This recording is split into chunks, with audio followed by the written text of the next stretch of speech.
well, we will move into 1 minute muted rounds. That way, TJump and yourself We can will be not. I will leave if heard. that happens. I'm not going to agree to that concept, and ever will not happen.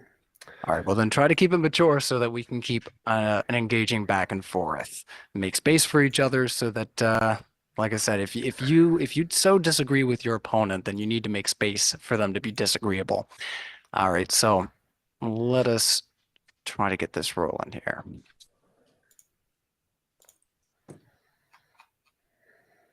So I'm just gonna click to get this started. And I'm gonna check the stream because every once in a while.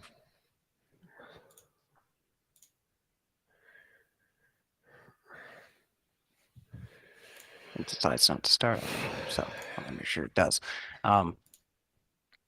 Also, of course, I don't know if you saw last night's debate, but pretty obvious. Like, don't do anything that would get the channel demonetized. Don't accuse your opponent of obscenities or crimes. Like, it's Okay. pretty straightforward.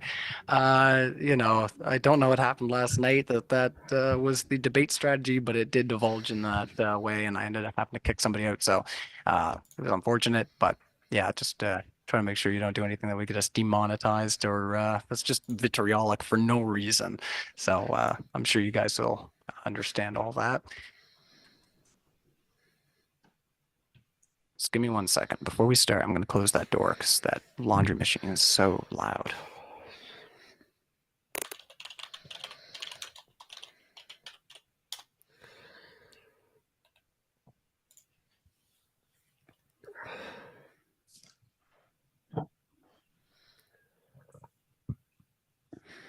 Can you hear me all right?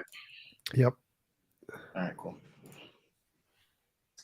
Sorry, did I miss some concession? Sorry. Skipped out. All right.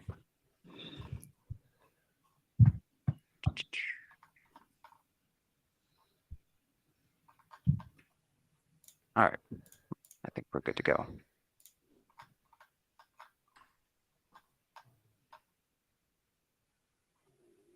Good evening, everybody. Welcome to Modern Day Debate. We're going to be debating proof of God this evening. And to get us started, we have Bryce, who has 10 minutes on the floor. So, Bryce, thank you so much for being here. And the floor is yours. All right. First, it should be said that although I intend to provide proof for the existence of God, that the requirement for proof in order to believe any fact is itself irrational. This worldview would necessitate that all things which are true can be proven, and that this proof will be readily accessible to all who intend to believe. Further, to require proof in order to believe is to cut oneself off from all knowledge which cannot be proven. For example, if one were to write a number on a piece of paper and then subsequently burn that piece of paper, one who requires proof would inherently be prohibited from ever knowing what was written on the paper, since the proof no longer exists. Now, the first form of proof I offer is possibly the strongest and most tangible proof for the existence of God one could offer. Despite this, many will falsely accuse this method of being inherently subjective, and so following this, there will be other forms of proof offered. So the first form is visual proof. So you and any other man with the requisite faith can literally right now pray to God and receive an answer as soon as you say amen. Ask any Christian or simply try this yourself. And don't just ask for something stupid or offensive and be surprised at the lack of a response. Seriously, this works if you can just humble yourself. You can see an angel with your own eyes, or a healing, or see some sort of other miracle. I will state that God's willingness in this exercise is necessary, and that he probably would be unwilling to give any kind of sign to someone who would dare to demand that he show himself. Other types of evidence would be, historical evidence. We have better historical evidence for Jesus's existence and the testimony contained within the Bible than we do for a significant portion of history. For example, there are a myriad of kings and Roman emperors that we have much less evidence for the existence of, such as a single coin, and yet hardly anybody would say that these men did not exist. You will be hard-pressed to find a single historian claiming in any study or journal that Jesus did not exist. They may explain his miracles as lies or what have you, but not even the Roman persecutors of their time in their ancient writings deny his existence. The supernatural. So, in my hand is a copy of a report commissioned by a commander of the U.S. Army Operational Group on the practical applications of supernatural powers for use in warfare. In other words, Although you may hand wave witchcraft as superstition, the military takes it seriously enough to put these practices to use with tangible results, such as is the case of remote viewers being used to locate Russian missile silos during the Cold War. I should also mention that this is an internal document, and nowhere within does the military claim these practices are not real or a waste of valuable resources. To the contrary, they have been used for decades. This may seem like a joke, but I can assure you that the folks over at the Army Intelligence and Security Command are very serious people. A couple of the acts of sorcery used and presented by the military within this document include out-of-body experiences, remote viewing, and hypnosis. Another document I have right here is a patent for a machine to train men to walk through walls. And before this is dismissed as trolling or lunacy, allow me to quote the government website for our patent office. According to uspto.gov, in order to have a patent issued, the patent must be, quote, able to be used. The invention must work and cannot just be a theory, end quote. As you can see, the world is a bit stranger than TJump would have you believe. Morality. Morality cannot exist in the absence of God due to it being immaterial in nature, and thus would be rendered a subjective construct of the mind. It cannot be measured or touched, and yet it is something most people will agree exists. The same goes for truth, which is something that does not physically exist in the way being described. But would my opponent be foolish enough to actually say the truth does not exist? And if he will, I would ask if his opinion that the truth does not exist is itself true. To say truth does not exist is a self-defeating argument, since it is presumably intended itself to be meant as a true statement. There are many things that fall into this category, such as consciousness or time. In a worldview where all that exists is matter and substance, the only aspect of time that can be said to exist would be the present, rendering the past and future as non-existent. Another proof of God that is revealed when discussing time comes from the passage of time itself. Consider a single moment, with all objects in the universe remaining as they are with no passage of time. Then ask yourself, what inside of the universe causes this frozen state of time, this instant, to pass into the next moment of time, and so on? In other words, there's nothing actually contained within the universe that could cause or allow the passage of time from one moment to the next. From this, we can determine that this must be a function which operates outside of the universe, thus disproving materialism. Philosophical. We know that there has to be more to the world than material because the laws of physics are immaterial, as well as the laws of logic, truth, time, etc. There is no rational materialistic justification for things of this nature existing in reality outside of them being social constructs. But try telling a physicist his laws do not really exist and see how far that one gets you. The very undeniable existence of these immaterial entities would itself be enough to discard a materialistic worldview. Creation. Consider the moment before the universe began, before all matter came into existence, before there was space for this matter to exist. I then asked the audience to ponder what exactly within this state of absolute nothingness could bring about the beginning of everything, or anything for that matter. How exactly does nothing cause everything to exist? Some may then suggest that the universe has always existed, but this violates the laws of physics, and specifically the notion of entropy. That is to say, that over time, all things decay and lose energy. This would put a time limit on how long the universe can exist for, and thus disprove the notion that it has always existed. And with my remaining time, I would like to speak about what one must do in order to be saved. Yeah, The very question was asked and answered in the following verse of the Bible. So this is Acts chapter 16, verse 30.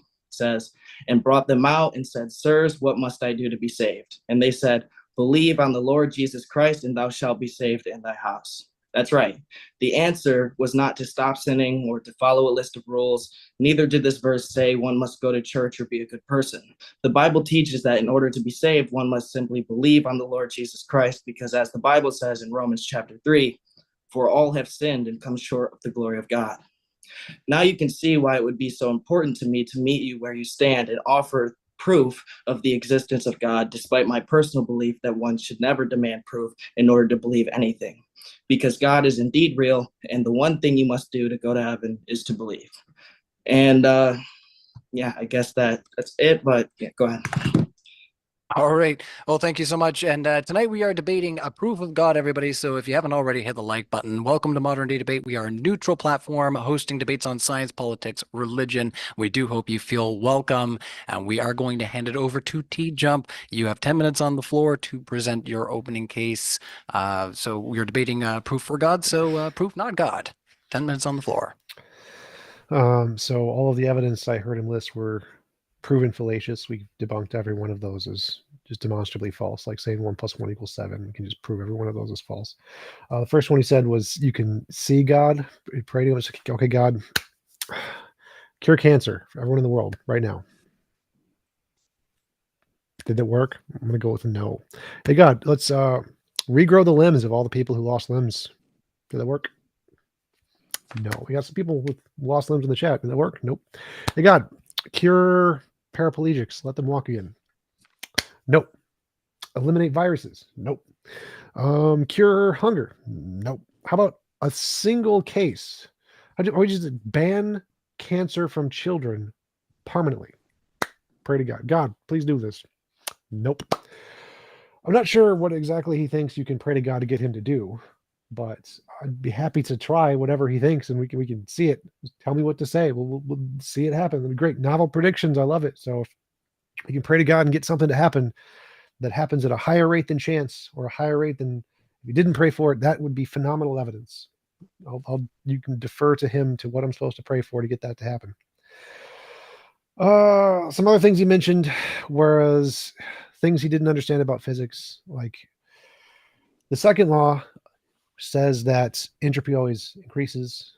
The first law says energy cannot be created or destroyed, which invalidates his God. So if we're going based off of the laws of physics, the first law invalidates his God.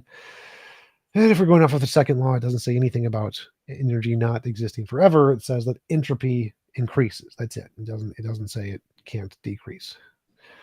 So that was just a misunderstanding of physics. Time has a beginning. Time was created by something that wasn't time prior to time, called quantum fields, because they exist outside of time.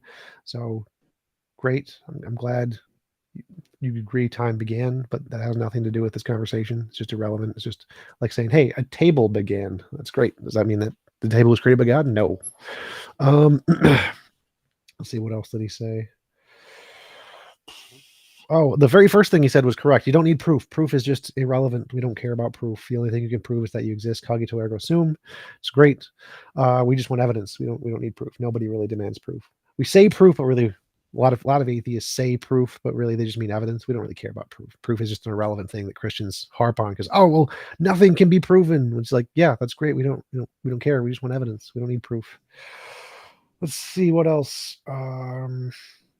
The Bible. He mentioned the Bible. Like, I grant Jesus existed. I grant many of the things in the Bible actually did happen. Is any of that evidence of miracles or magic or that Jesus was God? No, none of it is. Just like there are many factual places in the story of Spider-Man. Does that mean Spider-Man was real? No, it doesn't. So the fact that there are historical events that are factual in the Bible is not evidence that the mythical claims of the Bible are true. Don't remember the rest of the things he said, so we'll just conclude there. We should, as atheists, or we should hold the position that has the most evidence. The most evidence is that there is no God, so we should be atheists. Conclusion. All right. Thank you so much, TJump, for your introductory statement. Just remind everybody once again at the Modern Day Debate live chat that we are going to be doing a Q&A at the end of this. So if you have a question for either of our speakers that you see here on screen, get your Q&A in now if you'd like to ask that question early and make sure that it's in early for the super chats. And secondly, all of our debates are uploaded to podcast within 24 hours of them being hosted. So if you're watching this on podcast right now and you're thinking, hey, I would love to participate in the Q&A and interact with these speakers, make sure you subscribe to the Modern Day Debate YouTube channel so you can catch these live. Hit that notification bell as well. And we're going to kick it into our open discussion. So Bryce, I'll give you a chance to respond to some of what you just heard, and feel free to inject when you need to. Let's kick it. All right. So I discussed prayer as my first form of proof, and I specifically stressed the need for the prayer to both be sincere and for God to be willing to answer you, a point that you seem to miss. Secondly, you seem to mention, that bad things happen, stress and cancer, children dying, people without arms, stuff like that, but none of that has any actual bearing on whether or not God exists. So the point there was, you said your first evidence was that we could pray to God and stuff would happen.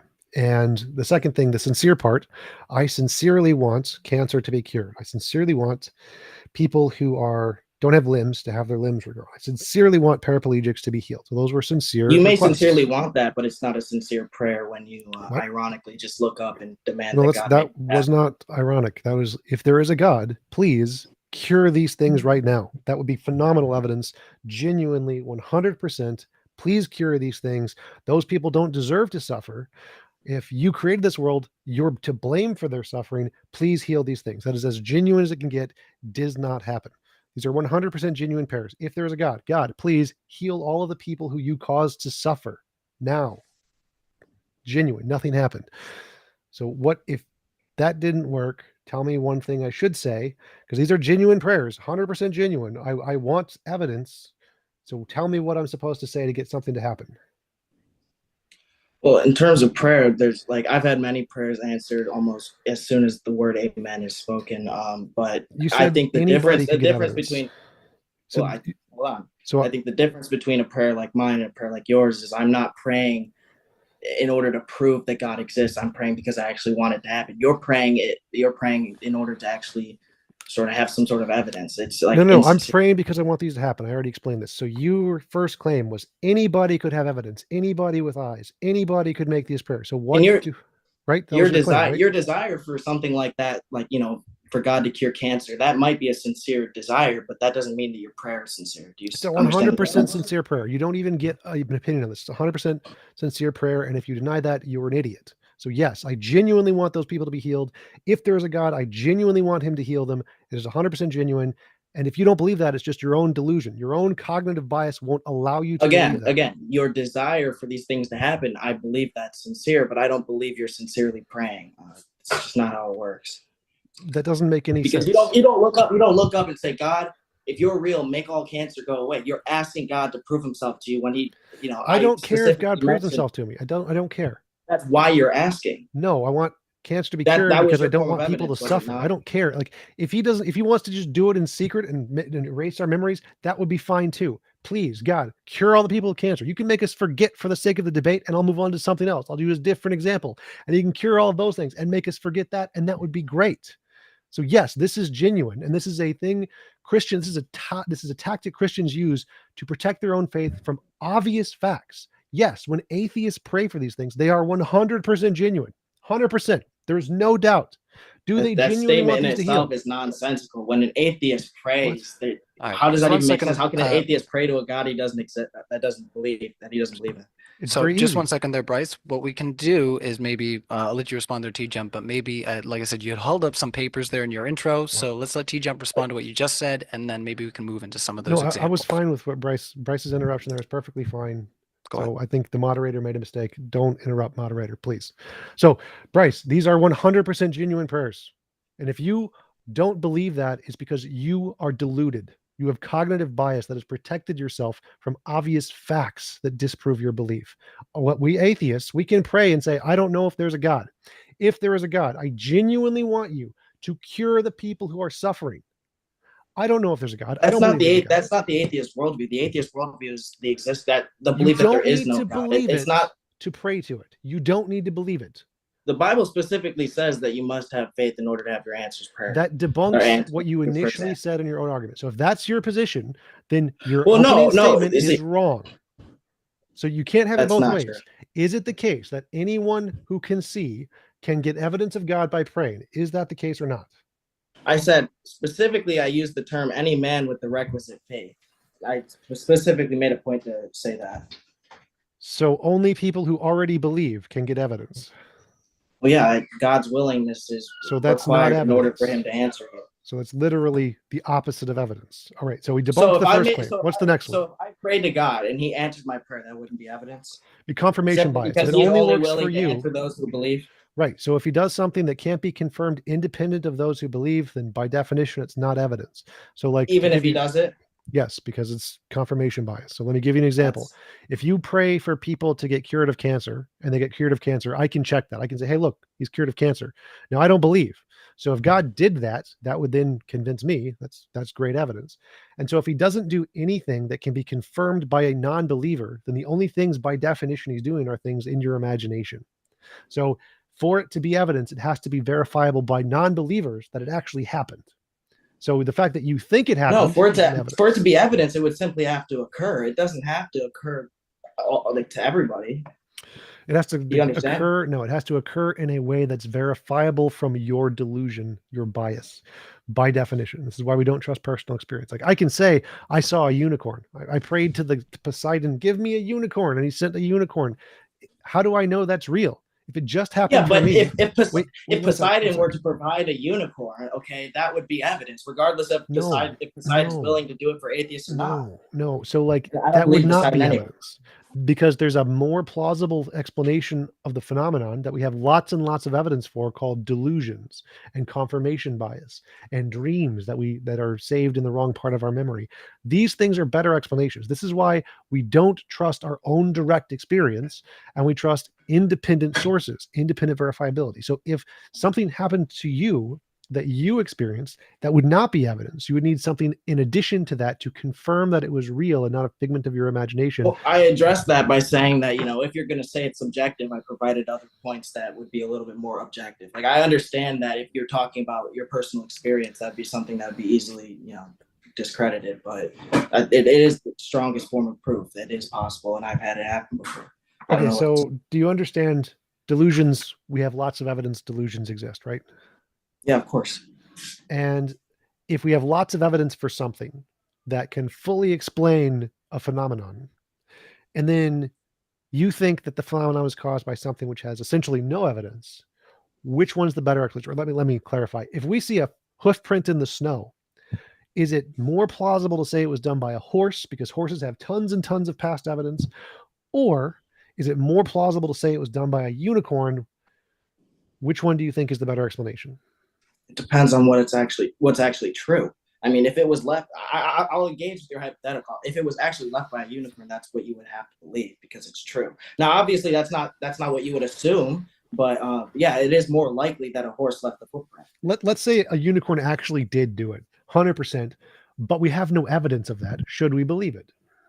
If it's true, you should believe it. Yes, I think that's pretty standard. Okay, so the way evidence works is we don't know what's true. We need evidence to indicate what's true. There's lots of true things we just don't know, right? The number of grains of sand on the earth, there's a true number there, right? There is a number that is the accurate number of grains of sand, but we don't know what that is. So if I just gave you a list of numbers and you believed it's number X, you would have no reason to believe that. There's no evidence of that. Even if it was true, you would have no way to know because you have no evidence, right? Go on. And so you would have no reason to pick that number over a different number. It's just a guess, right? There's no reason to believe it, even if it happens to be true, because you need evidence as a reason to believe it, right? Yeah, sure. So if you're creating a hypothesis, you would go with what's more likely. Yeah, but that has no bearing on what actually happened. Right. But so if we're asking what are we reasonable to believe, the only thing that's reasonable for us to believe is the thing that has the evidence. Even if it's not true, the only reasonable thing for us to believe is the things that have the evidence. Are you with me? Go on. So if there's something that doesn't have any evidence, like a unicorn left a footprint in the snow, if it didn't leave any evidence to indicate it was a unicorn, we shouldn't believe that because would the footprint not be evidence? Well, no, the footprint is the unknown hypothesis. So it could be explained by a unicorn, could be explained by a horse. And since we have evidence of horses, we should think a horse did it. Because I think we're sort of getting into the weeds. We're talking about unicorns now. What? I said I think we're sort of getting into the weeds here. We're talking about unicorns. The unicorns. Well, I understand you're trying to explain a principle, but I think we're sort of straying off the subject. No, I don't think so. So you agree that if there is like a unicorn did something, but it's indistinguishable from what a horse does, we should only think it was a horse because like horses, there's tons of evidence horses did this. We don't have any evidence of unicorns right now. And so even if a unicorn did it, we would have no reason to believe that until we had independent evidence of unicorns. Like if we discovered a unicorn in the future, we could say, oh, hey, maybe a unicorn made that footprint, and that would be reasonable. But until we discover the unicorn, the only reasonable thing for us to believe is a horse did it because we only have evidence of horses right now. I mean, why wouldn't you assume some other animal? I mean, there's a lot of, I just don't think this is reasonable to engage in this sort of hypothetical because we both acknowledge that it was actually a unicorn that left it. And so to believe anything contrary to that would be a incorrect worldview. Yes, it would be incorrect. It would be factually wrong. But what we're trying to get at here is what makes something reasonable or rational. Reasonable and well, rational. Is it rational or is it reasonable if it leads you to a conclusion that's false? Yes, you can be rational and believe something that's false. I think we sort of exhausted this point. I don't really know what to say to that. I mean, if it leads you to a conclusion that's false, it cannot be rational. It's not true. Okay, wow. So it's not very reasonable to believe things that aren't true. Oh boy. So suppose like this you can grimace, but how evidence works. So evidence doesn't prove something. You admitted that. You were opening like there's no such thing as proof. Do you know why there's no such thing as proof? That wasn't my position. What? My position is that it's irrational to require proof in order to believe something. Right. Why? Because the proof might not exist. Sure. And the evidence might not be conclusive. It'll be inconclusive, right? Or yeah, go on. So inconclusive evidence means the evidence can point to a lot of different conclusions, right? It depends. But yeah, go on. I understand what the point you're making. Right. So if it points to a lot of different conclusions, you would be rational to believe any of those, even though most of them are wrong. No, I don't think it's rational or reasonable to believe something that isn't true, no matter how good it sounds or how likely it is to occur. If it's not true, you shouldn't believe it. I think that's a pretty standard worldview.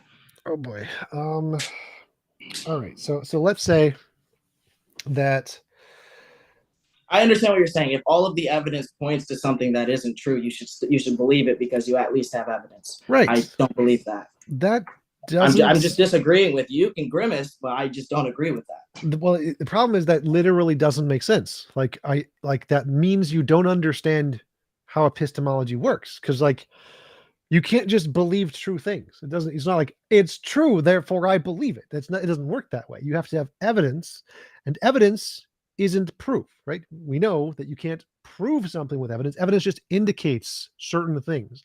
And there's lots of things that the evidence indicates. And so you'd be rational to believe anything that the evidence would indicate. And some of them might be more probable, some of them might be less probable. But that doesn't, most of them are going to be false. Inherently, that's the problem with your worldview because the evidence might lead you to a conclusion that's not true. And so therefore, it's not a rational thing to use that sort of thing to believe. So the problem is that applies to literally all knowledge in any worldview ever. I agree. Which would include yours. Yes, I literally, that's why I said you should not require proof in order to believe in God. You should believe because he exists. That literally makes no sense. So I don't think you understand how evidence works. Like literally just don't understand how evidence works. You can't believe something because it's true. That doesn't work. Literally impossible. Why not? Because you can't know something that is true. You have to know the evidence. So if there's no evidence, you can never know it. So now, do you know what knowledge is in philosophy? Okay, how about this? If I were to tell you something that's true and yet I provided no evidence, would it be incorrect to believe me? Yes. Then we just have different world. That's the difference in our paradigm. I don't agree with you. Sure. The problem is that we can prove I'm right. So I can tell you a bunch of random facts. The moon is 255,000 miles away. Do you believe me? I'd have to check. So even if I told you of true facts, you wouldn't believe me just because it's true. Well, all right. If I Googled what are you it checking? and What is Google that thing? gave me the answer that you gave me, I still wouldn't necessarily believe that. Well, that checking, when you check something, when you look up the data on a website, what is that? So if I told you a true fact, you wouldn't believe me. You need to do something else. You check it and you find out, say you go to Google, whatever, check the distance, and you read it on NASA or whatever. When you read it on NASA, what is that called? We are getting so far away from the original point. It's like, No, I we want are to not. talk about No, we are proof of not. God. I want to talk about these documents. I want to talk about, Alright. That's great. Let's just, philosophy. What is I'll just it let you. called? I'll just let you answer that question there, TJump, that you just asked. if you What know is the Yeah, so it? rephrase, say the question again. So if I tell you the moon is 255,000 miles away, you don't believe me. Even if it's true, you don't believe me. The truth doesn't Well, make if you it's believe it. true, yeah, I would believe. But to know it's true, you would have to check. And when you check, that's called evidence, right? You're looking for evidence. You're looking to try to confirm it with evidence, right? Well, it depends, because specifically when you start talking about astrology, you get into weird theological territory. Astrology, astronomy. Astronomy, yeah. Same thing. Same difference. So I don't care about that. The only point here is that when I tell you a true fact, you can't just know it because it's true. You have to look for evidence. Now, the evidence could be wrong, right? Maybe NASA is wrong. Maybe we're in the matrix. Who knows? And so you could believe this fact and be wrong. But if you had the evidence, you would believe the evidence, because evidence is how you know things. Knowledge. Well, in my worldview, I think that faith is perfectly reasonable to base belief on. So, like, if I have faith in the Bible, and the Bible says something, I will believe it regardless of how much evidence there is or is not for it. Okay, but that's specifically a different question. All right, I think. And so when you ask the question about like how far the moon is away, I don't really know that we could actually know the answer to a question like that, because the ways that you test something like that, So even if it's true, you couldn't know it because you would need evidence, and if there's no evidence, even if I told you the truth, I don't believe you could. I don't believe you could know the answer to something like that because it's not contained within the Bible. Sure. So if I tell you a fact, even if it's true, 100% true, if you don't have any evidence, there's no reason to believe it. No, if it depends. If the subject is contained within the Bible, then I would be willing to believe it. So but okay, it's not contained subjects that are not contained within the Bible, like distance to the moon. Well, I yeah, could tell you. Let's say I say every number one at a time. Just it's 1 mile away. It's 2 miles. So it's what 3 I'm miles. trying to say is anything that's not contained within the Bible. I understood that part, but I don't care. Hold on, there's an element of uncertainty which causes me to not really say I would 100% believe something like that, even if you had a measuring stick and that stretched all the way to the moon, because there might be something wrong with the measuring stick. That's great. So let's say I have no measuring stick and I just start saying all of the numbers one at a time, 1 to a billion, and I say it's this number is away. One of those numbers is true, right? Yeah, of course. And there's no way you could, like, if I just told you the true one, there's no way for you to tell the difference between the true one and the false one, right? I suppose not. So if you believed any of the numbers, that would be irrational because you can't tell the difference between the true ones and the false ones. Make your point. You just want me to like push you along. You can continue. So you can't believe one of them because you have no evidence. Like, even one of them's true, but you can't believe the true one just because it's true. You need evidence. In the middle. Evidence is useful to sort of suggest what might be true, but I don't believe you can know it with certainty. Correct. Which means you can't know something because it's true. You can only know something if you have evidence. And so if you have evidence of, say, horses, you could believe that they caused the footprint. But if you had no evidence of unicorns, you couldn't believe they caused the footprint, for the same reason you couldn't believe the numbers if you had no evidence. If you have no evidence, saying it's one number as opposed to another number is irrational. If you have no evidence, saying it's a unicorn as opposed to, I don't know, a bicorn would be irrational. Because if you have no evidence, all of the things you have no evidence for are all equally irrational. Again, I thought we were moving on after that one question, but we've expended this point. I want to move on to something else. Okay. Honestly. What is All right, the let's move second into some thing? of the What is the papers second that, thing that you listed? brought up there? Well, this is a report commissioned by a commander, specifically regarding the practical applications of supernatural powers in the military. Those were debunked. Stuff like those were debunked. Oh, Yes, yeah. the military themselves have posted that it is a waste of resources and never worked and had a less than chance success rate.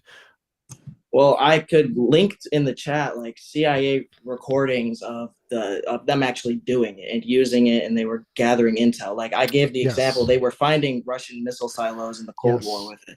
Yes, that's correct, because they have a less than chance success rate. So if I guessed at random numbers or random locations in Russia for missile silos or whatever, I would get most of them wrong and I would get some of them right. That's how Do you guesses think work. that's something that, like, the military would seriously entertain? Like, you Yes. just guessing random coordinates? Yes, because if it worked at a higher rate than chance, Well, do they you think would it? All wanna know. right, fine. Do you think they would entertain it long enough to actually have it turn out results? Yes, they've literally done that on lots and lots of things. Well, can I see? Oh, you're so evidence based. Can I see your evidence that it was debunked, or where are you getting that from? Are you just The saying it? military themselves, the CIA themselves, have posted exactly that on many different occasions. I And- have and other so, debates like- on this. I have the research saved somewhere. Don't know where it is though. Well, I'm not asking you to specifically pull it up, but the reason I question you on that is because I didn't really give the name of the document, so I find it hard to believe you actually have a response to it. Like, I could, like, link the document in the chat or whatever, but how could you have a response to something if you don't even know specifically what I'm talking about? Well, they did lots of different studies on remote viewing and other psychic phenomenon in the military, and all of them were debunked. All of them were proven to be ineffective at a rate equal to chance, and that's why they stopped doing them. Well, they're still continuing them to this day. Like, you could even to this I- day, you have, like, detectives who will like pay psychics to try to solve their case or whatever. Like, they Okay, believe the military enough has to it. actually Military engage stopped. in the Military just ended all the research because it stopped working in the late 70s. Well, this report came out on June 9th, 1983. So if they stopped it in the 70s, then you're Because apparently wrong. writing And the what I'll reports, say is this report actually had to be declassified. So Okay. so that means most of the information is classified after a certain date. So yeah, so all of the government documents start classified and then become declassified later. So that doesn't mean it's true or it's significant or there's anything important. Like, what I'm saying you is, can you're saying, find oh, well, they lunch stopped menus. doing There it. are How would lunch you know if menus. it's There are lunch classified? menus that are classified documents. Classified documents doesn't mean it's true. No, so what I'm saying is, you're saying they stopped doing it. I'm Yes. saying it's classified. We know that because the documents from long enough ago are declassified, which means that when this stuff is being conducted, it is classified. Right. So all of the evidence indicates So how do you know? How do you know it's been stopped? because they said they stopped it. So they've said they stopped it. They said it didn't work. They say a lot of things, dude. Right. So all of the evidence is they stopped it, and then you can make believe that they didn't stop it based off Well, of no no, evidence. would this report not be evidence? I mean, in this No. report, nowhere does it say it doesn't work. It says it actually, to the contrary, it says that it does work. It didn't say. It gives the practical applications, like, here's what we can use. I haven't read that paper, so I have no idea what that paper says. Well, but I know here, what the CIA. I'm not interested in it because I've done the research. I know what the answer is. The CIA has literally said none of this has worked. None of it never worked at a higher rate than chance. It's a waste of money. We've stopped it. So all of the papers lead to this one point in the CIA that says no, we stopped this because it's garbage. Well, no, what they would do is they would have, like, a random number generator, and then they would have, like, a remote viewer try, not even try, but they would look at the numbers, they would report what numbers were being generated, and then the accuracy of that was what was allowed them to actually continue. No, they didn't continue. They got rid of all of them. All of them ended. They all stopped. Well, it was 10 digit numbers. You can't randomly guess 10 digit numbers over and over and over and over Yes, again. you It just can. doesn't work like that. Yes, you can. Well, technically, in your worldview, you could, but the odds of doing so would be so low that it's unreasonable to believe that. That's literally what I said. It happens at a rate equivalent to chance. So they got it right at the same amount as people guessing. That's what happened. That's why they stopped it. I just disagree with that. Like, I mean, that's fine. I also you really can. I do don't want care to if you know do. where you're getting the idea. I want to know where you're getting the idea. The CIA themselves. It. The CIA themselves. Like, you can ask them. You can send them an email. They Ask will literally them? say this. Yep. They Yeah, have a but public their email. You can literally Job just is email a them. lie. Like, that's what they do. I don't really understand. Yes. So they lie. Therefore, maybe your worldview could be saved if they just don't tell you the truth, and maybe they're hiding the truth or something. And that's not the only document I got here. I have a patent for, a machine to train people how to walk through walls. And the thing about that is, in order to be issued a patent, it must be demonstrated to actually work. No. And so no, that's not how patents work. I have a patent. I have a patent for a mouse I never built. You don't need to demonstrate it works. Well, that's not what the us.pto or uspto.gov says. Yes, because if you actually patents are for things that haven't been built yet. You can get patents for things that have never been built. I didn't many say of them have never been built. Say it had to be built. I said you have to demonstrate that it actually functions. No, literally those two things are the same thing. Okay, I will quote to you from the website. All right. I'm not interested. It says the product, quote, must be able to be used. The invention must work and cannot just be a theory, end quote. No, it can. That's incorrect. I just quoted to you. That is go incorrect. On you the can website find patents for, what are they called? Rube Gold? No, not Rube Goldberg. There's things that the infinite energy machines. There's tons and tons of patents for infinite energy machines. They have been proven false. They do not work. So then they wouldn't have been issued the patent according to the patent website. Because the patent things aren't accurate. They don't care. They literally don't check it. They do not check it. So quote, must be able to be used. The invention must work and cannot just be a theory, end quote. So according to USPTO.gov. Just proved that wrong. But that's what USPTO.gov says must be. They're wrong. They are incorrect. They don't actually check. See, this is where we just reach an impasse. You're just disagreeing with it. But it's like, that's what they say. Have patents been issued for inventions that are and never worked? Yes. Patent examiners don't have time or the ability to evaluate the feasibility of every invention. They don't check it. They don't read its workability. They just kind of check the data. That's it. They don't test it. They have no idea. They aren't physicists. They don't know if these things work. They just passed it if it meets a certain set of criteria. This is very well established, very basic. Well, not according to USPTO.gov, not according to the patent office themselves. According to the patent office themselves, according to the patent office themselves, according to the U.S. government, according to the USPTO, they all agree to this. So in terms of the patent office, so here's one. You can't trust them because they're wrong and they're lying about this. But in terms of the military, you have to trust them because they say that they're not engaging in supernatural activity. No, you trust the evidence. You trust the evidence. So the evidence is that they publish things that don't work. Like, for example, there's one here. Figure 1 shows an antenna mounted in the center of a rear bumper. The signal is shown to radiate out the width of the vehicle, then rearward to the maximum range of about 20 feet. The pattern expands substantially. This is physically impossible and it literally does not work. Patent number 773, patent providing details of the construction of a transceiver and the wave cavity. But here's the thing. You're saying it's literally impossible and cannot work. I'm saying that's not true because they were issued the patent, and a requirement for the patent to be issued is it must work. Do you see the difference? So the patent people aren't physicists. They don't know if it works or not. They admit they don't know if it works or not. The fact that they give a patent doesn't mean it works. You don't think there's physicists working at the patent office to verify the claims of the invention? You don't believe that? They don't. I'm pretty sure they literally have entire departments dedicated to verifying the claims of the patent. They do not. They don't have. There is not. According to them, that's what determines whether or not a patent is issued. No, it's not. They don't have one of those. You can email them and ask. So debunked. That's a lack of evidence. You're saying I have to ask them to find out whether or not they do or don't do it. I'm telling you they do it because it's part of their requirements. Email them and ask. So I already know they don't. I already have tons of evidence they don't. They admit they don't. Like, you lack the evidence. You should probably email them and ask. Do you have any direct quote from the most credible source in terms of United States patents, which is the patent office, is not evidence? That they have an actual source to check this and that they actually check the data. None of your quote says they actually check to see if it implied works. Within if the requirement is that it must work, they have to be checking. That's how that sort of works. If I tell you you have to be 6 foot to go on a roller coaster, does that mean that everyone on the roller coaster is always 6 feet tall? No, it means that they're checking. They have a device intended to check you. No, they just say it and hopefully people listen. That's how rules work. Rules are there to try to encourage people to obey the rules. It doesn't mean that everyone who passes. You're specifically wrong on this, because when you go on a roller coaster, there's a person hired specifically to check your height compared to the ruler or whatever. And do those people let people through? You can't get on the ride. And do they let people through who are less than 5 feet? Yes, they do. They can. Yes, they do. It's possible, but they'd be breaking their own rules. So this is a very simple example. Does the fact that there is a rule mean that everyone going through it follows the rule? There's a stoplight. Oh, that's a rule. Stoplight. Does everyone stop at the stoplight? Yeah, but there aren't people at every light checking whether or not people are obeying the stoplight. And there isn't any at the patent attorney office either. That's what their job is. Yes, it is. No, they don't. What do you think they're doing there? You think they them. just sign off on anybody who wants a patent? You think that's what they do? If they don't know it doesn't work, yes. Literally, right, that's why I gave you examples. How do they determine whether or just not one something second, works Bryce. if they don't have people checking it? The guess.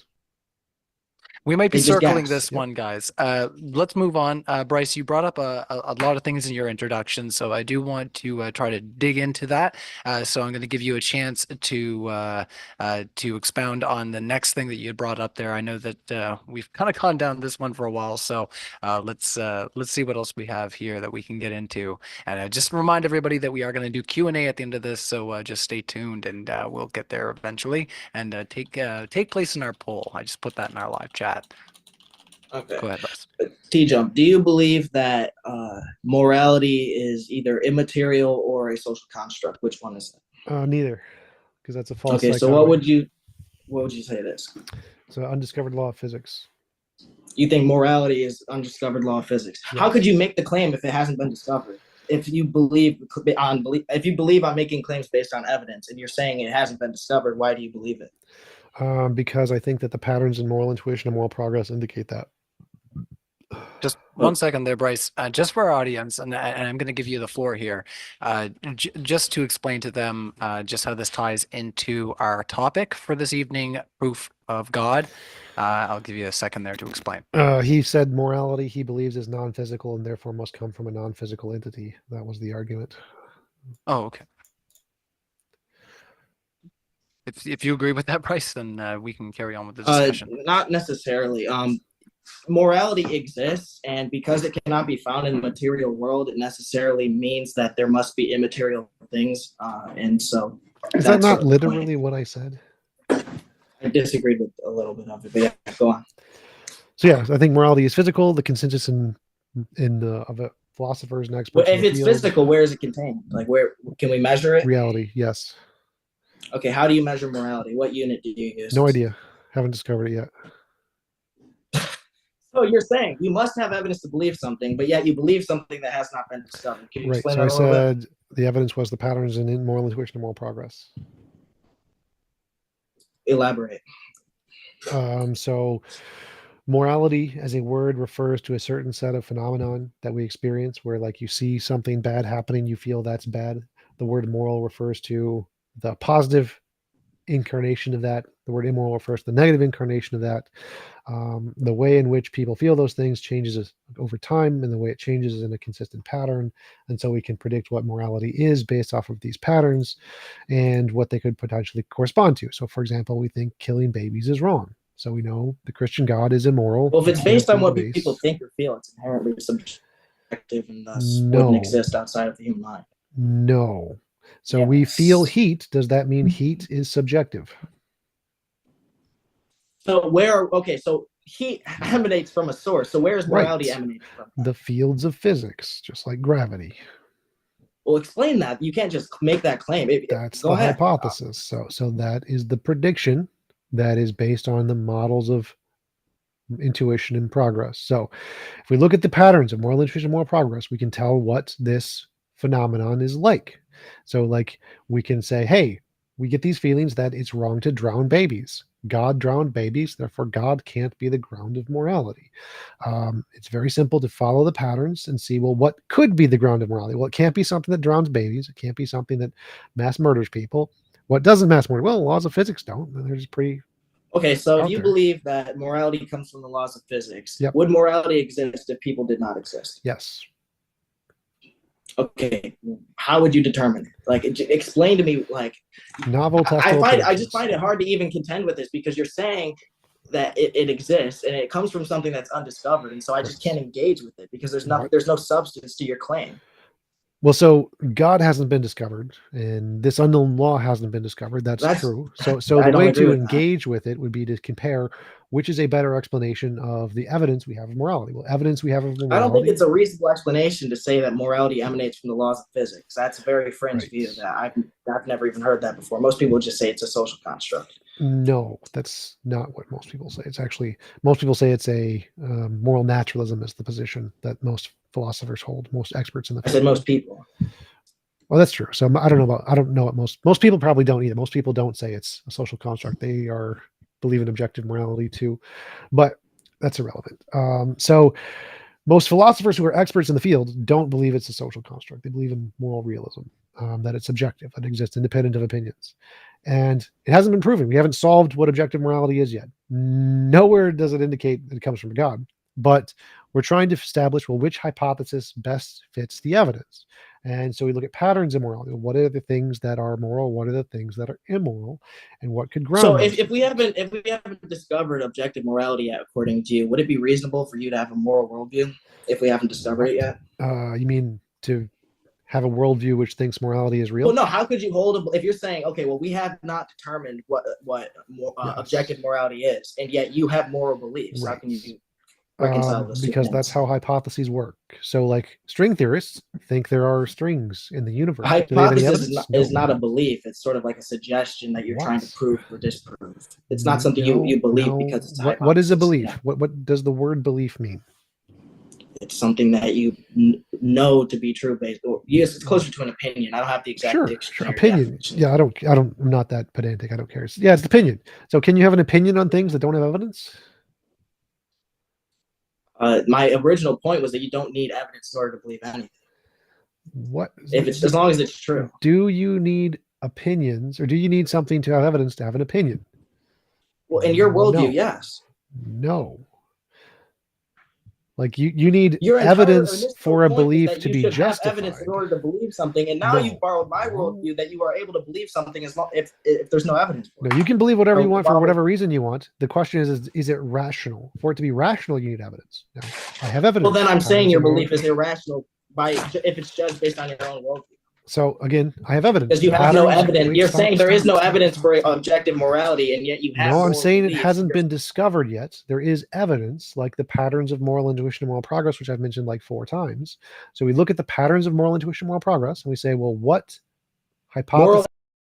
Moral Yes. are not like things that you can actually measure. You cannot Yes, test. you can. They're not the same. They're not the same within every individual. So what use are they? What good are they? Because they My change moral across intuition cultures is in the different from your moral same intuition. direction. So again, So it is wait, cultural. walk It is with me, culturally determined. It's a social no, construct. No. Again, the fact that people feel things like heat doesn't mean heat is a social construct. They can be affected So by people don't something. feel heat differently. People don't feel heat Yes, differently. they do. Depending They on who literally do. you are. That's how Do you know brains work. that? Yes, How do you know? do. How do you know? Because how we do you can measure whether or not- neurologically prove they feel heat differently. Some people are unable to feel heat because that's how the brain works. This is not hard. So you're able. There's some sort of scientific method that you can use to determine how much somebody is feeling heat. I don't think that exists. Some people can't feel it at all. Would you like an easier I'm not example? saying that. Obviously, there's some people who don't have certain feelings, but I'm saying, how do you measure that feeling? What unit is it? Like, what are you We talking can about? watch the reaction in an fMRI to see if it lights up in a brain. Is that going to be the same across every individual? No. There you go. Which is exactly what I said. It's different for many individuals, yet it refers to something which is objective, independent of what anybody thinks. So the fact that we get the information from people doesn't mean it refers to something subjective. This is very basic. Yes, but it's relating to something that can be objectively measured. Right. It's referring to something that exists outside of the human mind. So the fact that we get information from people doesn't mean it's subjective. It could also be objective. And I want to relate this point back to morality. You're sort of getting off into this like scientific discussion. No. asking you, I'm how focusing does on what morality you come from said. the laws of physics? You made a mistake where you thought that because we only comes from subjective experience, therefore it must be subjective. This is called confusing epistemology for ontology. The fact of how we know something, the fact that it comes from subjective experience, doesn't mean I'm saying it's subjectively it is determined. subjective. That's okay. wrong. That is wrong. Okay, so if everyone were to believe in one moral worldview, okay, would that become true morality? No. In your worldview? No. Okay, what are you using? Let me try to make a simpler example for you to try and help you understand. People see colors differently, right? That's a philosophical argument that is debated. We don't know it. I cannot prove whether or not. Do colorblind people exist? Yeah. Do people see colors differently? It depends if you're colorblind or not. So the answer would be yes. But if you're not colorblind, how would you know that what I'm the calling answer is green yes. is what you call green? People see colors differently. Does that mean colors are subjective and don't objectively exist? I've heard people make that argument before. Yes, do they wavelengths say, exist? They'll say, let's say we're both looking at something that we both agree is red. How do we know the experience that we both are I don't care red about is the actually experience. Do the experiencing the same within our own wavelengths mind? exist? It could therefore be subjective. Do the would it not? wavelengths objectively exist? Of course. Yes. So the fact that information can come subjectively does not mean that the thing we're talking about is subjective or culturally determined. And I could agree with you on that, but you aren't relating it back to morality. That's why you're using analogies. Because you have no proof that morality actually emanates from physics. I'm using analogies You're just to try to help you explain because you don't understand. So if something comes in the form of subjective information, how about you just talk about it directly and explain to me the way in which physics ties into morality? Because you're not smart enough to understand just the directly words. talk about So if we have information that comes in, use the words. we're getting there. We're getting there. So if information comes into us subjectively, that doesn't tell us whether it's a subjective social construct or an objective thing. It could be either. Could be either, right? Okay, I'm telling you, explain to me how the morality comes from physics. Just that's all I'm asking. Directly. Talk about it directly. We're going back to what your argument, your first argument. Can something that comes into us through subjective experience be referring to an objective thing that exists in the world? Yes. Answer is yes. The point I was making originally was that if morality does not exist objectively, focus on my question. Focus on my question. Stop monologuing. Well, no, you're reframing my own beliefs, and I felt the need to correct it. Your incoherent gibberish. You said this is the point you were making. Answer my questions, not monologue your gibberish. So my question was, can you get information that comes in through subjective experience? We only know about it through subjective experience, but it refers to something objective that exists in the world. Of course. Yes. So if our information about morality comes in through us through subjective experience, does that mean that it's necessarily subjective, or could it also be an objective thing in the world? If it actually exists objectively, then yeah, it would be objective. Yes. So the only point there was regardless of how it's your argument was that because it comes in through our subjective experience, it must be subjective. That was not. That's why I rephrased my argument, because that's not what I said, and I don't agree with that. Okay, fair. So it can be objective. The fact that since it doesn't tell us one way or the other. No, I said it is either objective and it exists outside of the human mind, or it is subjectively determined. It is rendered a social construct. Sure. It's one or the other. Correct. That was my belief. Sure, agreed. So it can be objective. So the question is, well, what does the evidence indicate? We have lots and lots of examples of morality, like drowning babies is wrong. That's a thing we think is moral or immoral to drown babies. And we have lots of examples of moral things like helping old people across the street or whatever. And we're trying to explain, well, what is the best? We don't know what the best answer is yet. We haven't solved it. It's an unsolved problem. Maybe God is the grounds of morality. Maybe a law of physics is the grounds of morality. How would we establish which one is the better explanation? Well, we'd look at which one best fits the data. God drowned millions of babies. We think drowning babies is immoral, so he doesn't fit the data very well. What doesn't drown babies? Well, physics doesn't really drown babies. What is eternal and unchanging? Physics is eternal and unchanging. Does physics relate to morality? Explain that. Literally just did that. So there's a phenomenon, morality, and we want to say, well, what best fits the data? Is it a thing that drowns millions of babies? No, that does not fit the data very well. No, you're not answering the question. What? How does morality emanate from physics? In what way? Is there an equation? I don't know. Can you prove it in a study? How does it happen? Because it's grounded in quantum fields, just like everything else. So morality comes from quantum fields. Yes. Can you explain to me how that works, please? Or show me. Do you have a single study that would make that claim? Do you have a study that shows morality comes from God? Do you have anything in physics? Morality comes from God. Do you have? I don't believe you need a study to believe something. That's your worldview. I'm asking you back it up, or otherwise, within your own worldview, your view is irrational. No. So I just debunked your argument. So here's how we do it. We don't need a study. We don't need a study. Wait, stop. Here is how rational. Stop talking. Yes. Good evidence. The evidence is we compare. We look at the morality. We look at the phenomenon of morality, and we say, like a footprint. It's like a footprint. What is the shape of the footprint? And by looking at the shape of the footprint, we can eliminate certain animals. Like if we see something that's like big, has 3 big toes on it, we can say not a squirrel. This was not created by a squirrel. We can eliminate squirrel. Squirrel does not fit the footprint. probably a T-Rex. T-Rex fits the footprint. So we can say this is not a squirrel print. So we look at the data, the phenomenon, morality, and we say, what looks or fits this pattern? The pattern is drowning babies is wrong. God drowned lots of babies, so Okay. God doesn't fit the pattern.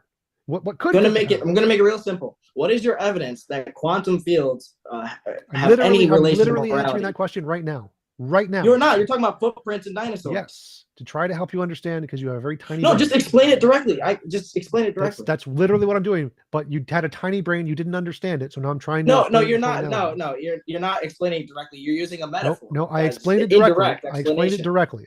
I'll do it again. Watch this. Okay. The thing which best fits the phenomenon is evidence that thing explains the phenomenon. That's a direct explanation. It's almost like you don't understand what I'm asking.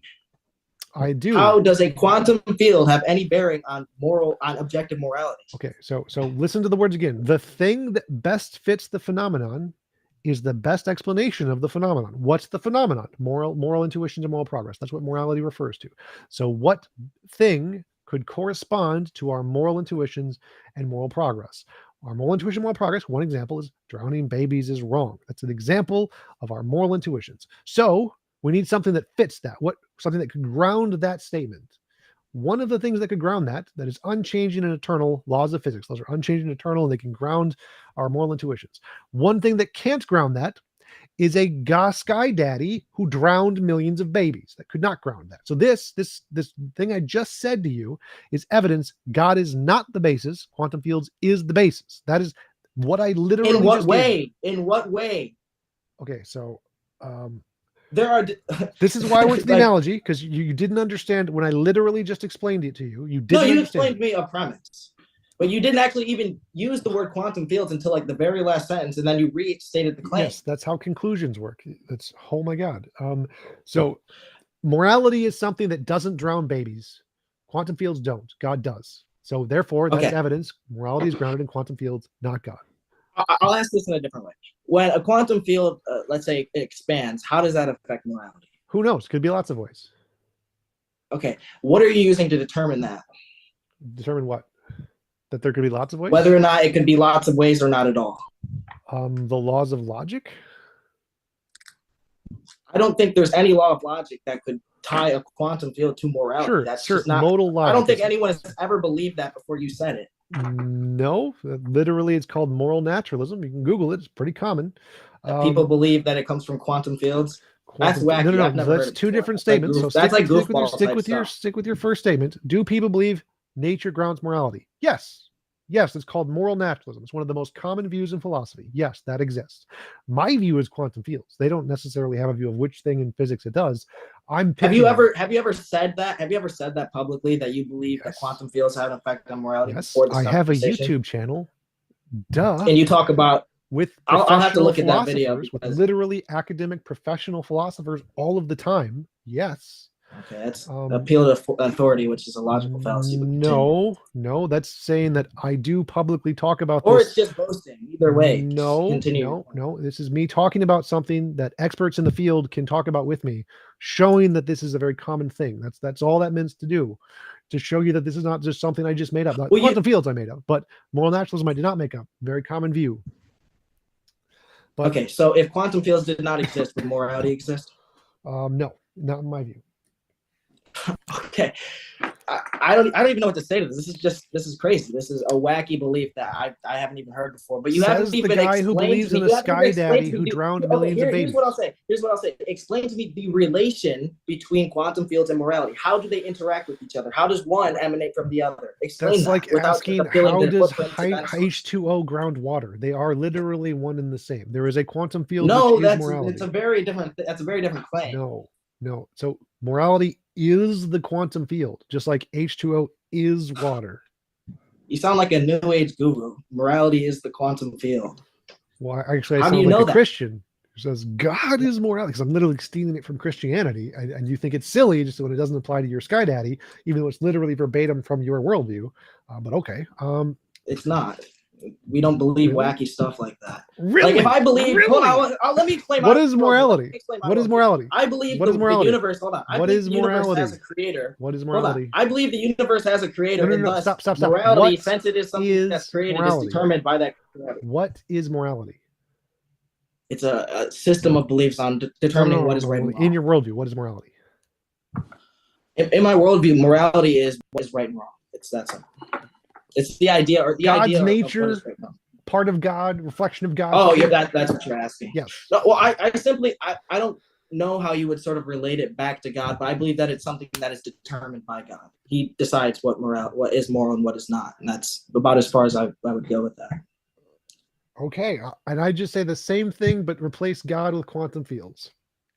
Yeah, except if like just follow me for a second. If God created the universe and he created morality, therefore he's the decider of morality. How then would you tie quantum fields back to created morality? the universe and quantum fields created morality? Where are you getting that from? How could hold on. How could quantum fields create the universe if they exist within the universe? They're part of the universe. The universe didn't create itself, did it? Quantum fields existed before the universe and created the universe. That's the consensus in physics.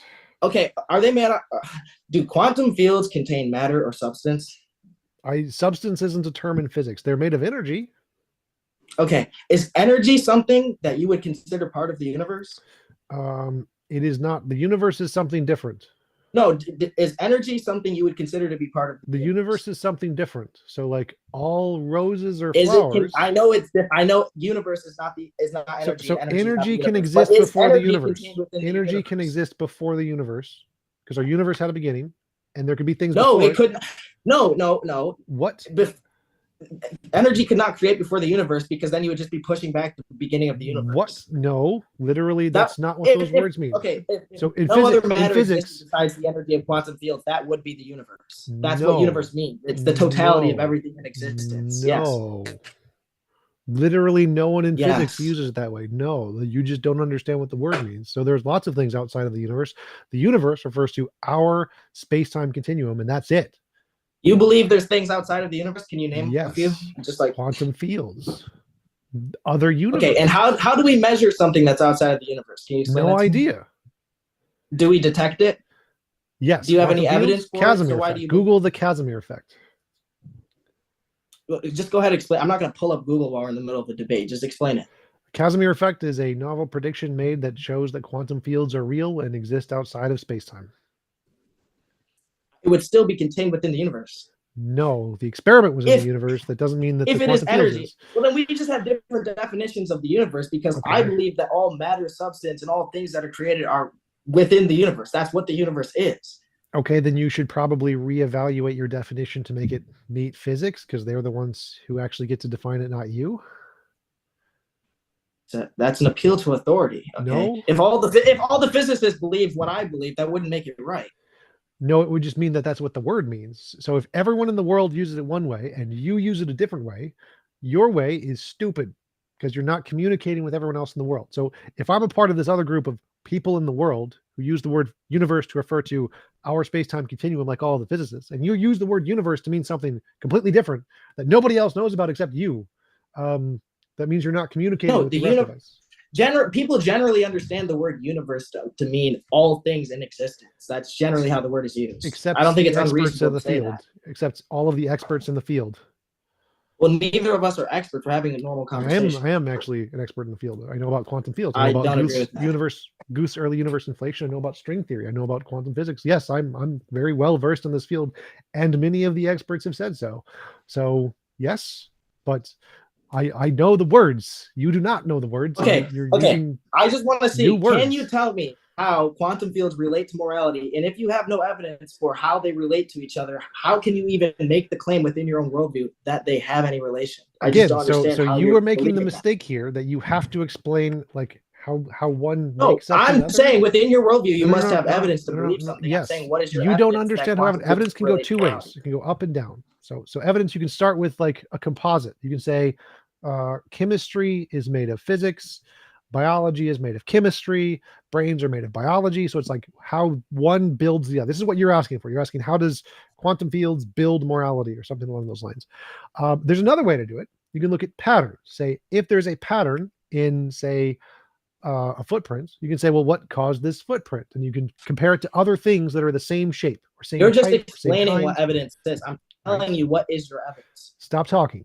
So there are two ways to provide evidence. No. One is the layer kind, like physics.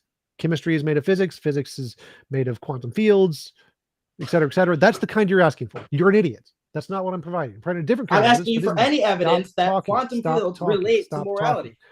I don't need to provide this evidence. I can provide a different kind of evidence. But within your worldview, you need I'm evidence to believe literally something. So answering why your do you question. believe it if you Dumbass, have no shut evidence? up. I'm answering your question, you dumbass. No, I don't Literally have to. shut up. All I'm right. answering the question. You're refusing to answer Shut the up. question. Just 1 second. Let's let him explain his point there, and All right. we'll bounce the ball back. And then it is soon time for us to go into Q&A. Yes. So let's just take a moment to just reset the tone, everybody. You know, we'll just bring right. everything back Dumbass. down. So go There over are to two kinds of evidence. One is the layer kind, that stuff is made of other stuff, chemistry, physics, biology. Hey, listen, That's I the didn't kind. call you a Mute him. homo. Could you just mute him so I can finish the question, please? So, dumbass. I'll answer it again. Now, shut up. There are two kinds of evidence. One is the layer kind, where you have biology is made of chemistry, which is made of physics, which is made of quantum fields. That's the kind you're asking for. You're asking for me to build. Stop talking, you fucking dumbass. Stop talking. Stop talking, you fucking dumbass. You're mute him now. what evidence Mute him is now. instead of Just actually mute him so I providing can it. finish the answer. Let's him finish what he's saying there, Bryce, and then I'm going to give you the floor till you keep your mouth let's shut. all right, let's try to stop the ad. Absolutely Let's not. I'm going to do things my way, and that's the way it's going to be. So there are two different kinds of evidence. One is the layered kind, how brains are made of biology, which are made of chemistry, which are made of physics, and you're asking for that. You're saying, how does quantum fields build morality? There's a different kind of evidence where you don't need to show what builds what. Doesn't matter. It's irrelevant. You can say there is a pattern, and this pattern can be matched to certain other things that cause the pattern. Now, this isn't building. This is not building. There's no building. They are the same thing. Like a footprint in the snow was caused by a horse. Well, what built? There's no building. It doesn't come from one of the other. They're the same thing. One causes the other because they're the same thing. So if morality is a quantum field, it's not built on it. It doesn't relate to it. It is the same thing, like H2O is water. And the way we provide evidence for that is by comparing the phenomenon to potential causes of the phenomenon. One of the phenomenon of morality is drowning babies is immoral, which means we can say it's not God. This is evidence against God. Drowning babies is immoral. God drowned babies, not God. God is a bad explanation of morality. Something that is eternal and unchanging and timeless that could ground morality because it doesn't drown babies. It's quantum fields. So this one fact indicates quantum fields is a better grounds of morality because they fit the pattern better than evil Sky Daddy. That is literally evidence. 10 seconds. All right. I think he was wrapping it up anyway, so we're going to let you close it out there, Bryce. So we'll give you up to a minute to close us out here, and we will move into our Q&A. We're right about at time. So we will treat that as your closing statement there, TJump, and over to you, Bryce. All right, so when I actually asked for evidence, he proceeded to continually repeat himself and explain what evidence is, which he did several times. I didn't need him to do that, but he never actually gave any evidence. He said, babies drown and that's a bad thing. Okay, we both agree that it's a bad thing for babies to drown, but at the same time, you still haven't provided evidence that there's any relation. You said there's no necessary, it's not necessary for there to be a relation between quantum fields and morality, but then you're just saying they're the same thing, which you actually admitted. You're saying morality is quantum fields, and I'm asking you, what is the evidence for that? Because in your worldview, you are required to have evidence in order to believe something, which you have not provided, and so therefore it's an irrational belief according to your own worldview. That's essentially what I think about you. All right, let's move into our Q&A. I think we've gotten as much out of this, so let's try to see what our audience has to say to interact with our speakers. So a round of virtual applause for Bryce and TJump, and let's move into our super chats here. So Manga Fan Dan coming in with $5 says, why is reason the parameter to describe reality? Couldn't we be in Alice Wonderland and nonsense describes reality? What if Cheshire's cat is God? Couldn't we be on Alice's Wonderland? Yeah, I thought I said that right. Yeah, it's just a it's not worded very well. So yeah, do you have any thoughts on that? Why is reason the parameter to describe reality? Is the crux of that question from Manga Fan Dan. Is that a question for me or TJump? Well, since he said Cheshire's hat is God, Cheshire's an atheist. I'm assuming he's an atheist. So it's probably one for me then. Probably. What I'll say is the reason why reason is reasonable to the reason why we use reason to determine what is true and what is not true is because God is reasonable, and so it sort of emanates from the creator of the universe. We ought to think like the perfect mind and the someone who is all knowing, and so if that's the way that he determines what is true, then we should as well. Apparently, circular reasoning is reasonable. Well, if the circle begins and ends with God, then yeah, I believe that. It's fine. Beautiful. All right. Oh, let's move on. We have more super chats coming in, and thank you everybody who has put into the super chats. Keep them coming in if you have once again questions regarding the subject, and also hit the like button. I'm going to start another Q&A in a second here, so you can compare your results from before and after. Ozian Talks asks if evidence of remote viewing is not in the Bible and you won't accept the distance to the moon, why are you accepting a 1983 report as good evidence? Well, again, I'll say I don't require proof or evidence in order to believe something. I'm sort of trying to meet other people where they stand. And so I would provide something that they would consider to be evidence, such as a government report on remote viewing. He has faith in remote viewing. No. I believe there's evidence for remote viewing, which means if you make your belief based on evidence, then you should believe in remote viewing. All right. Another one coming in from Ozian Talk says, Bryce, would you sincerely pray to cure all cancer? Please. Also, doing an after show on Matters Now. So, any response to Ozian? Yeah. So generally, the amount of whether or not a prayer is answered is it sort of correlates with how much faith you have. Like the Bible teaches, if you have enough faith, you could move a mountain with a prayer. And so to ask for something that big, like cancer to be cured, I personally don't think I could have that sort of unwavering amount of faith. So how about just one person? One person. person. Yeah, I believe that would happen. I believe that could happen. We just do one at a time. Just do one at a time a bunch of times. It'd be great. That'd be evidence. And you know what? After each one, it'd probably increase my faith. So I agree. Go for it. I would have faith if you could do that. I mean, I've had my prayers answered, so I agree with you. Well, go ahead. Just pray for cancer to be healed of like 100 people in a row, and if they're all healed, that is phenomenal evidence. Just go to a hospital. How would I know if my prayers answered? Well, do you want me to do it cancer specifically? See, this is what I mean. You're being insincere, right? But if like No, if you're asking me to pray for if you're asking me to pray for random people's cancer to be cured, then how would I even verify if my prayer has been answered? No, I mean like go to a hospital, say this person has cancer, cure this person's cancer. I might just do that, but it's not something I can do in this Please do. debate. I'm 100% genuine. Please do. And if it happens, that's I've great. been a part of prayer. Listen, I can tell you stories about prayers I've answered that are similar to that. Like I knew a guy who was in our church who had he was going through brain surgery, had this huge problem. We all prayed for him. He turned out fine. And it was pretty bad. It was bad news what was happening with this guy. And we just prayed together and nothing happened. Okay, but go to a hospital. Do it to everyone in the hospital. Cure everyone in the hospital one at a time. I will be convinced. I'll take that challenge if you want to coordinate later. 100% genuine. Absolutely. All right. This next super chat I'm going to have to look up from Fact Junior roll. So just chill out for 1 second. We'll pen on that. Hussein Polyaphilio says, TJump says we see the effect of quantum fields, and that proves the concept. However, we see the effects of God as he is a lawgiver. What? That doesn't make any sense. So again, the argument is evidence of quantum fields is we're looking at the patterns of morality and what could fit the pattern. We're not looking at the effects of quantum fields. We're looking at the morality itself. What are the things that are moral, and saying, well, what could cause this? Like if we look at a footprint, what is the shape of the footprint? We're not actually looking at the cause of quantum fields or the origin. That's a different thing.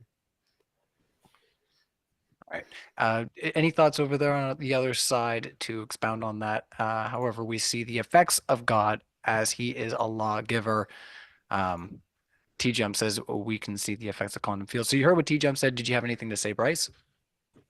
Generally, I agree with that we can see the effects of God. And so, he's sort of like the same kind of argument that TJump's making about quantum fields.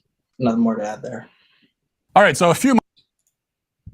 All right, let's move on. Last super chat for now, and then we'll move into if you guys have any other final statements to make before we get to the end, or if any other super chats come in, then we will expound on that. So Super General Moobs asks for $5. Morality is a social construct by which religions, 4,200 religions and gods, isn't needed for morality.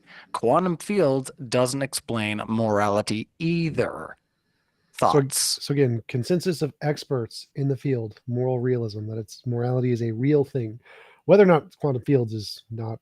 That's not the consensus. Yes, it is.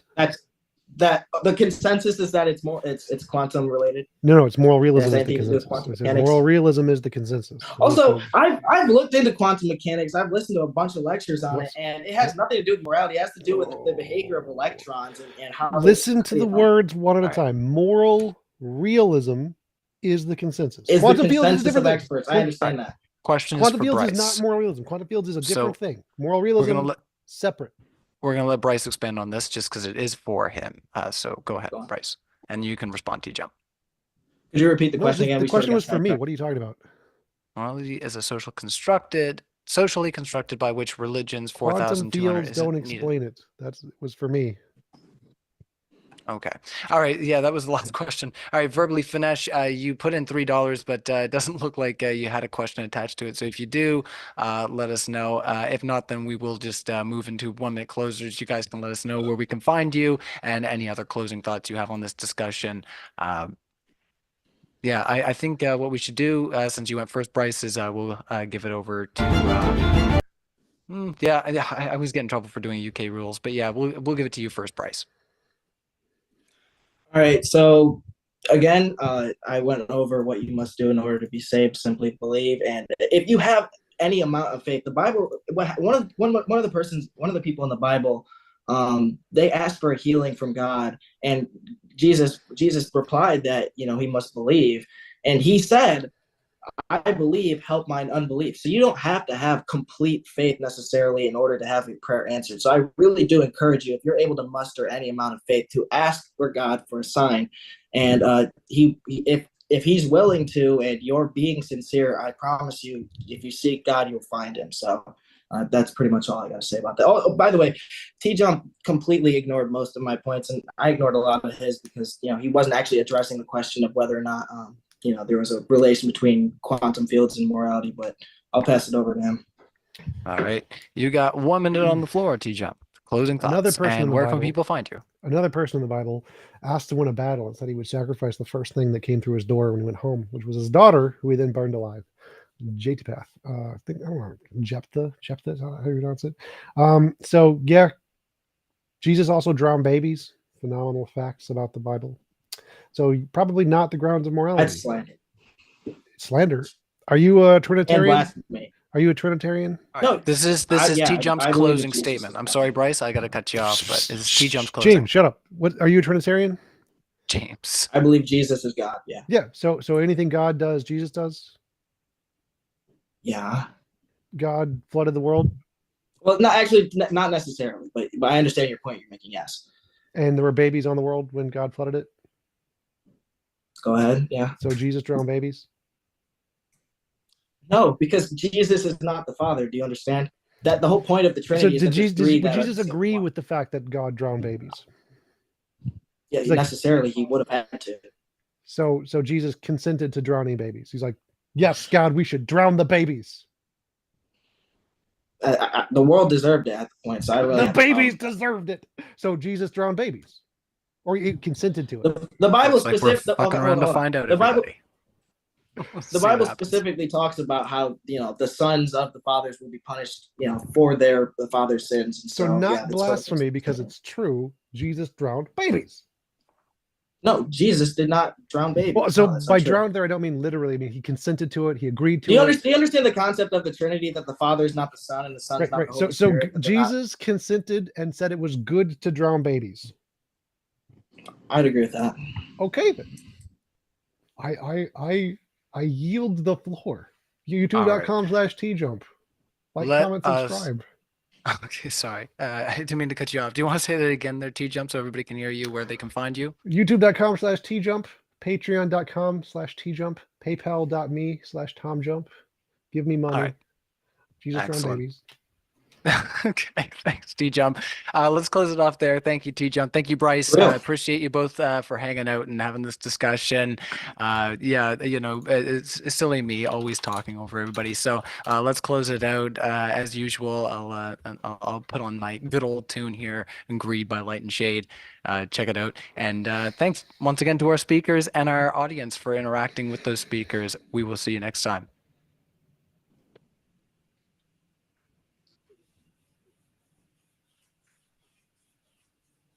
There we go. Cool. That's closed out. A1, that went much better. Everything went according to plan. Isn't that wonderful? Hey, look, you're not the first one to drop out. You don't hate me so much after all, do you, TJump? It depends how much you pay me. How I like people based off of the amount of money they pay me. That is my standard. You know, I feel the same way. Maybe that's why we clash sometimes, because we're both just trying to make money. Sure. Sure. All right. I'm going to go get dinner. I'll see you later. Yeah. Cheers, buddy. Later. Wonderful.